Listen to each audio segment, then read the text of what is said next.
Vanessa lives in a small efficiency apartment in a busy downtown area. Vanessa's about 37 years old. She's worked almost all her life as a customer service representative in a department store.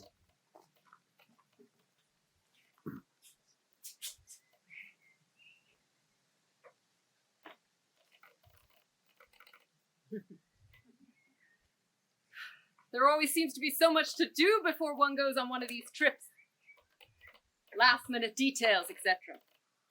Of course, we have our routine pretty much down these days, but when we first started traveling, I can tell you there were some panicky preparation days.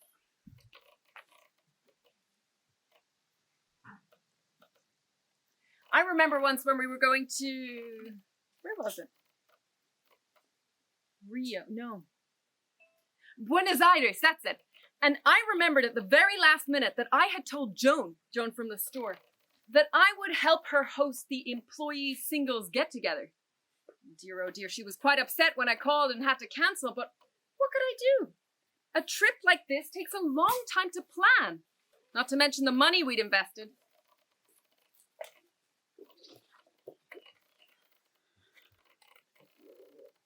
Of course, I buy all the clothes and everything I need at the store at the employee's discount, but it all adds up. I must say, Joan was not particularly understanding, but I guess she was just too wrapped up in her little party to see the bigger picture and what this really meant to me. Since then, I've had to cut down on my social activities. Okay, a glass of wine if it's somebody's birthday after work, but travel is what I love. And if my money isn't going towards food or rent, then I'm using it towards reaching a next destination. Well, there's so many places to visit. And if we're going to get to half of them, we have to be dedicated.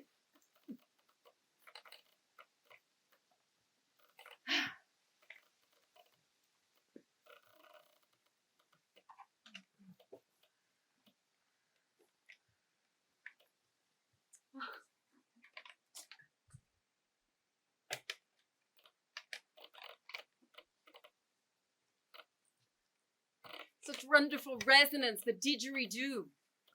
It's a sound that reaches you from another world, another time. You'd never be able to replicate that with modern instruments. Oh, flamenco! Olé!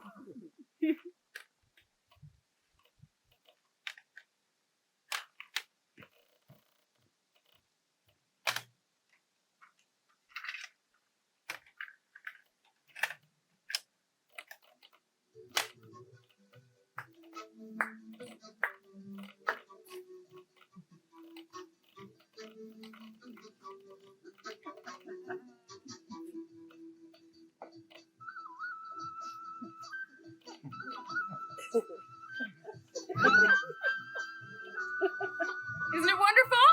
Yeah. I buy them to get me in the mood.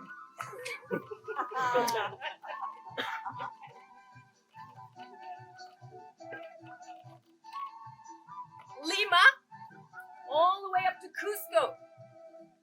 And then finally Machu Picchu, lost city of the Incas. I joined this special music club. They have all the authentic music from just about anywhere in the world. And once we've decided on our itinerary, I send in my order so I can listen to it before we leave.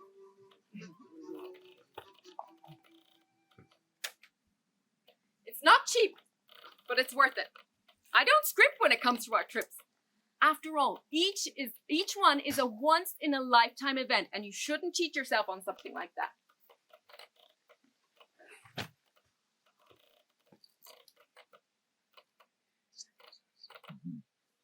This is the difficult part, of course. Although I have become better at it over the years, but I still find that I pack things that I never get to wear. And of course, I end up needing things that I didn't think to bring. In all the trips that I've taken now, there are a great many things that I can use for one trip, I can use for another, But there are still things that I don't have, and if the guidebook says I need it, then I buy it just to be sure.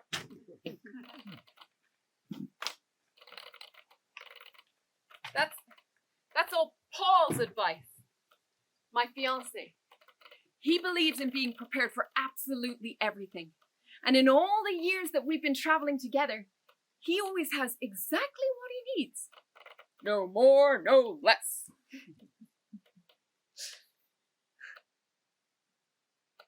He was the one who got me started on this whole globe-trotting kit in the first place.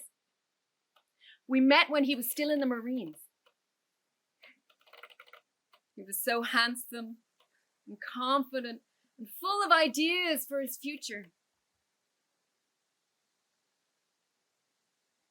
One night, he and some friends came into town, and they strode into our little bar like they owned it. And I knew from the moment I saw him that Paul and I were destined to be together.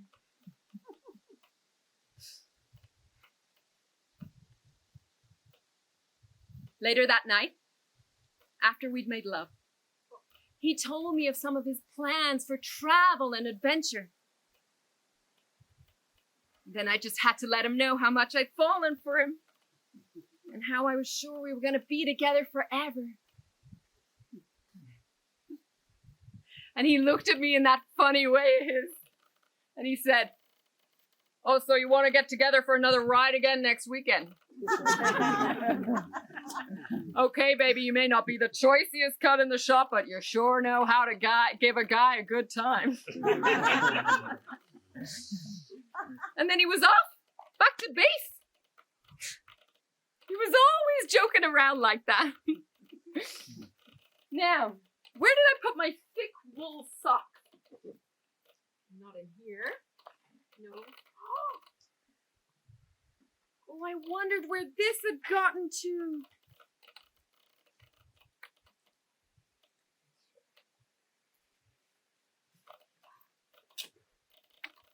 I don't know how things can get lost in such... Oh, I've got them. I knew they were in here somewhere.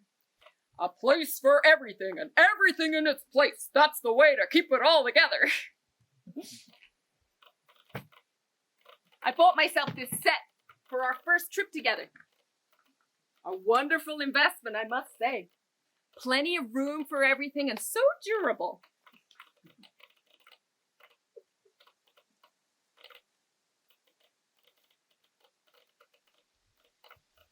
Paul gave me this after our second night together.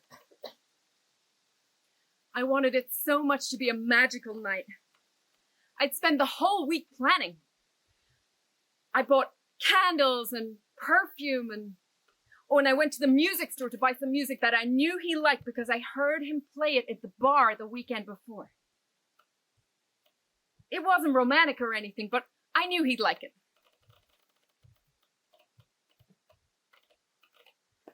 And on Saturday morning, I went out and bought the ingredients for the dinner I was going to make him. I knew he was from an Italian family, so I bought breadsticks and pasta and some good Italian wine, fresh peppers, everything. And that afternoon, I cooked the best dinner I've ever made in my life. And by 6 o'clock, it was all ready. I was so excited. I was so nervous I could barely breathe.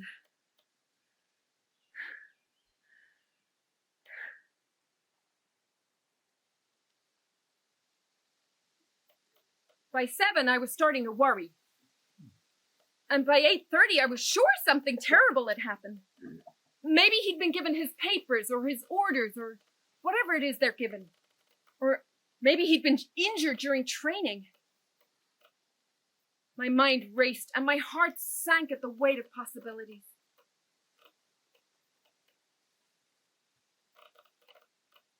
At 1 in the morning, I was still sitting there, slumped in the chair,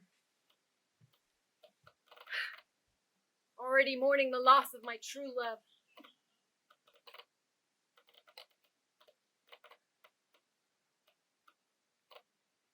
When there was a pounding at my door. And I heard his voice in the hallway. I couldn't believe it. He was safe. He was alive. He told me that it was one of his friend's birthdays, and although he really wanted to be with me, he felt he had to stay with the group and help them celebrate. Boy, did he ever. He smelt like a barroom floor and he could barely stand. I could see there was no sense in making a fuss over all the trouble I'd gone to over dinner. Besides, he seemed so pleased to see me, he practically ripped my clothes off. It's really a shame he'd had quite so much to drink.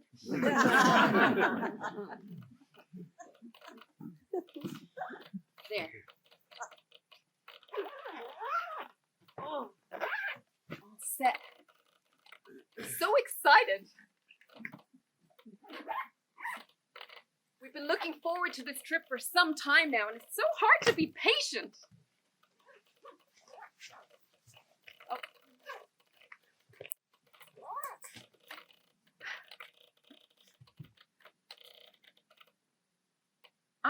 I'm not mad or crazy or anything. This is just realistic. This is a library edition. I had to special order it because it cost me $450, but that was 5.5 years ago.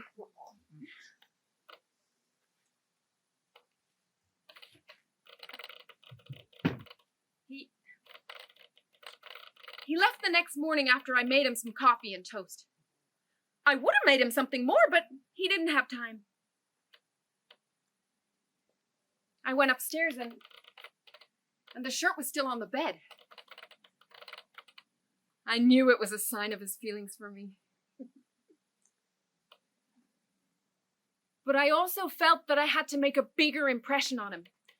Make him understand just how important it was to me and how important it was that we should be together. You see,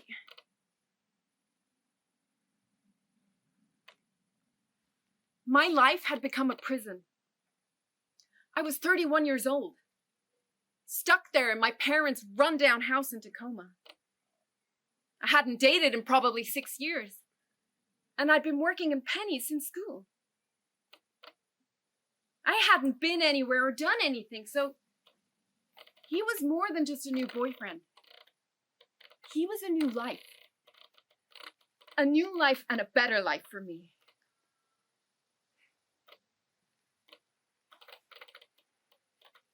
When Saturday night came, I didn't cook. At around midnight, I put on some lingerie. It was a gift from my mother for my 21st birthday. She said I was old enough to wear it, but I never had. Not until that night. I sat in the chair and waited.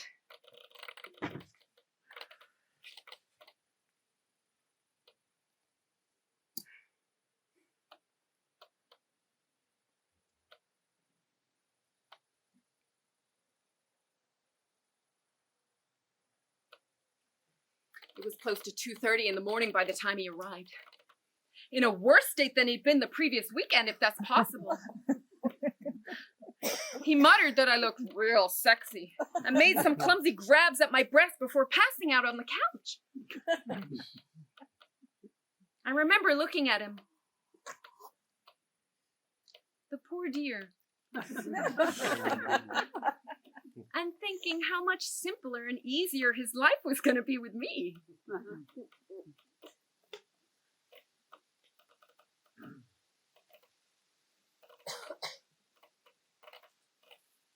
We left town the following evening. Everything was packed in my parents' old station wagon. And we came straight here to New Orleans, sleeping in the car when I was too tired to drive. And as the miles rolled by, I felt my old life slipping away, just dropping off me like dead skin. And I knew my life was going to be different and better. I found us this nice apartment to live in. And with a couple of weeks, I had a job offered me at Hammond's department store. And I've never looked back.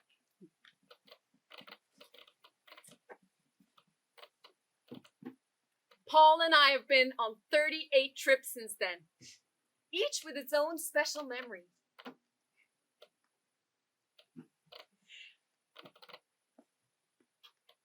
of course,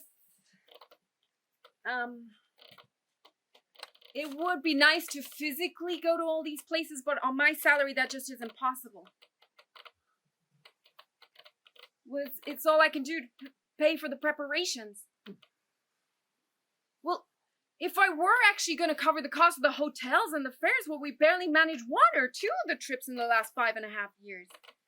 Anyway, it wouldn't be practical. You know, Paul could never pass through any kind of U.S. border control. Not after going AWOL from the Marines like that.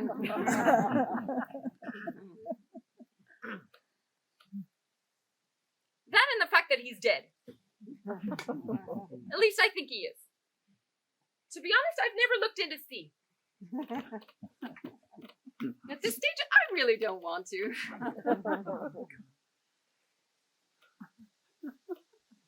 He begged and screamed to be let out, but it was the threats I took most notice of. Well, he can be quite intimidating when he wants to be.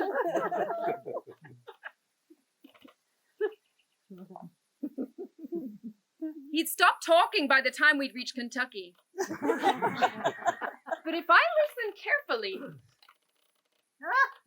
I could still hear him breathing raspy breath. And I knew if I opened it a crack, he'd pounce.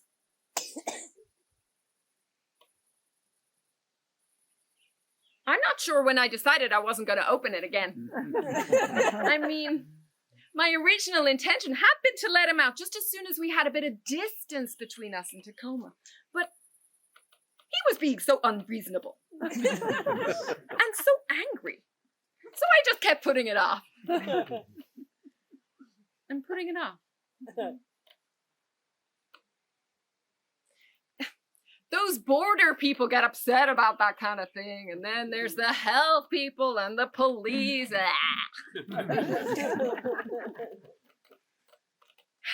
Well, it's time we were off, isn't it, Paul? You all set? Oh, great.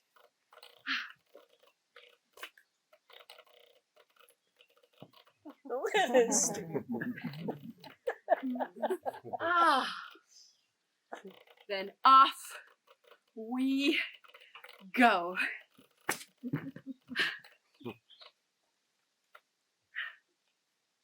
Lima is a scenic coastal center in the largest city of Peru and enjoys a subtropical climate throughout the year. Oh, how lovely. I think I'd be wearing my khaki shorts.